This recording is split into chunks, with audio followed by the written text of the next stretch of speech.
Adidas, Walt Clyde Frazier, Alan Hahn, and Glenn Grunwald, the president of the New York Knicks, kind enough to give us a couple of minutes. Puts the headset on. DJ Kennedy at the free throw line hitting a technical. Glenn, how you doing? Thank you for coming. Well, let's not talk about this game. we weren't going to go there, Glenn. Let's find something else to talk about. That's why we brought you on, man. We needed you, Glenn, in a nick of time. Oh, boy. Glenn, let's get right into it. It's been a busy week. I know you were all certainly excited about the Meta World Peace signing. Take us to that meeting. We saw Meta here basically right from that meeting, coming here and making it official. What was the meeting like and what was said? Because from Meta's perspective, he basically said, look, Glenn didn't have to sell me. Mike didn't have to sell me. This is where he wanted to be, and it all worked out in the end. Yeah, I think it's true. I think, he was excited about the opportunity to come back to New York and play for the Knicks. We've had some telephone conversations before that meeting with him, and again, he expressed the same sentiment that he really looked at coming back to New York as a great opportunity for him and something that he would really savor. And we just followed up and talked to him about, what his role would be and how he could really help us and how he kind of fit into where our roster was in terms of what we needed and what he would bring to the table and help our guys compete. Considering what the other teams in the East have done, obviously Brooklyn, Chicago getting stronger with Derrick Rose. We know about Miami and Indiana. And also considering the fact that at this stage of the game, the free agent market starts to thin out a little bit. How much pressure was there on your guys' minds to bring in a guy like Meta, considering his skill set and what you guys need? Well, there's always pressure, you're right. The Eastern Conference seems to have gotten a bit tougher this year, at least with some teams. Some teams may have taken a step back, but overall, it's going to be a tougher row for us to hoe this year. And we were anxious to get some more players in, and certainly Meta, fit that bill for us, and I think he's going to be a good addition for our team. What about Bargnani? Seems like a good move as well.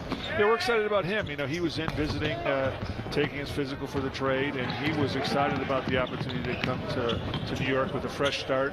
He's healthy now. I think that's often overlooked a little bit, that he's had a lot of sort of not chronic injury problems, but fluke injuries where he hurt his elbow, pulled a calf muscle, and wasn't really able to play. And I think maybe playing a more complementary role with us as opposed to trying to be the main guy in Toronto will be a better role for him and maybe help him regain his career to where it should be. Glenn, what can you tell us about JR? We know, of course, the extension happened. Then we found out about the knee surgery.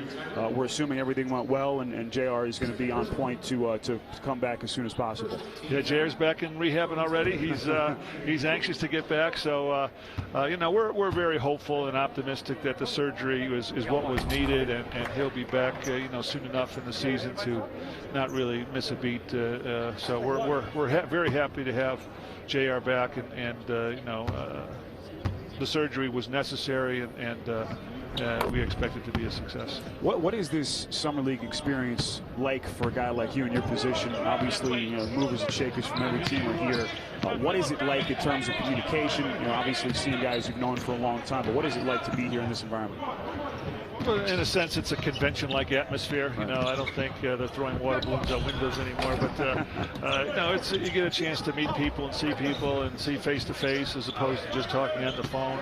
There's a lot of business being done right now, a lot of conversations, a lot of options and opportunities to be discussed and thought through. I had most of my staff here, which was great. We were able to sit down in my hotel room and go over options and plans and thoughts and try and flesh things out.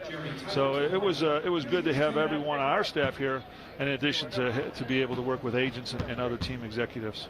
We know that there's still conversation between you guys and Kenyon Martin. We know that there's certainly mutual interest based on what Kenyon did last year. But overall, we know that the core of the team, Glenn, is intact. We know what the team will look like. What other spots are you looking at this point? What can you tell us? Well, we think we need a third point guard. We have, there's always a risk of injury primarily is the concern there, and you have to have someone that can step in and run the team. And we need a couple more bigs probably, and we'll see how that all works itself out. But outside of that, we're happy with the roster. We think JR is going to be back in time, so we don't have to worry about the wing position so much. And we'll see what happens with Kenyon, and maybe try and get another bigger. Maybe we'll just leave it open for a competition like it was last year, where Chris Copeland sort of, we weren't planning on keeping a 15th player last year. And then Cope came in and had a great training camp. You know, he didn't play so well in the summer league, but he worked, and I think that's a great example for other young players that if they get in the right situation and do the right work and get better and find a niche for them on a team where they can contribute, you know, they can make a team. So, you know, we'll explore that avenue as well as maybe just leaving a roster a spot or two open in terms of next October's training camp. What about the role of Hardaway? He was off to an auspicious start before his injury. And also C.J. Miles has sort of asserted himself here. Yeah. No, Tim Hardaway was good. You know, unfortunately hurt his wrist and hasn't been able to play since then. But he showed the signs, and we're very hopeful and optimistic about him too. And he's a great young man, and he's going to, I think, be able to contribute this year. That's our hope, Walt, that he can get in there and, you know, learn the ropes a little bit. But that was one of the criteria we looked at when we drafted in the first round this year, to make sure we got someone that could get in the game next year, because, you know, we're trying to compete right now, and we didn't want to bring a truly developmental player. And you know, CJ, you know, he's got a lot of physical gifts, and he's got a good feel for the game. He's gonna, you know, need some coaching and needs to figure out how he can play in the NBA. But he's been working hard here, and you know, we're hopeful that he can make our team and see some action maybe next year even too. Glenn, how comfortable are you now with the versatility and the different options and player sets that Mike Woodson's going to have at his disposal with some of the new players that are coming in and with the makeup of the team looking the way it is? Yeah, I think it gives Woody some options on how to play big or small. You know, if he keeps Melo at the 4 or, you know, starts another player there. I don't know what Woody's going to do, but he's going to have to figure it out. But I think we've given him some options in terms of how we can play, whether he goes with the 2 point guard backcourt like he did last year, or goes more traditional with just Raymond starting. I think he's got those options, and he can work through that, and he'll figure it out. What about Stat? What's happening with Amari? Stat's doing well. You know, we've got him on a good program this summer to you know, make sure that he's healthy when the season rolls around. Right now, he's coaching with the Canadian men's team in the Maccabi games in Israel. So he's having some fun and seeing the other side of the coin in terms of basketball. Instead of being a player, he's a coach now. Glenn, we know that no one ever knows, you know, with health and durability issues that Amari's had. We know he's worked hard to put himself in a position to succeed. But you guys really think deep down that this could be maybe a comeback year for Amari, and if it is, it really changes the dynamic of what this team could be.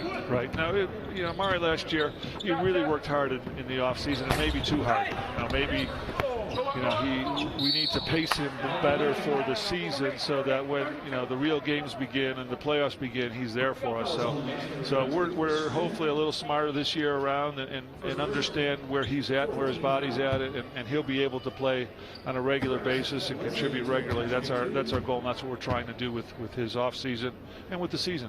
Was this more the team's decision to kind of pull back a little bit, because we know he likes to really train hard in the summer, or was this more Amari kind of saying this is what he wanted? Well, it was mutual. You know, obviously he was disappointed that he was only able to play 20-some games last year, and he definitely wants to play more, and I think he will be able to. So it was sitting down with the medical staff and our training staff and the coaches and Amari and saying, you know, how can we get you back to where you're a key contributor for us again? And that was the plan that was developed. What about Chandler? You know, he had his injury woes as well, especially in the latter part of the season. But Tyson's fired up, man. He's having a great offseason. You know, he's really anxious to get back, and I know he was disappointed the way the season ended. But you know, he's going to do what he can to improve himself and get back to where he was. So I'm very excited for Tyson. I'm looking forward to seeing him play next year. I think he's going to really help us.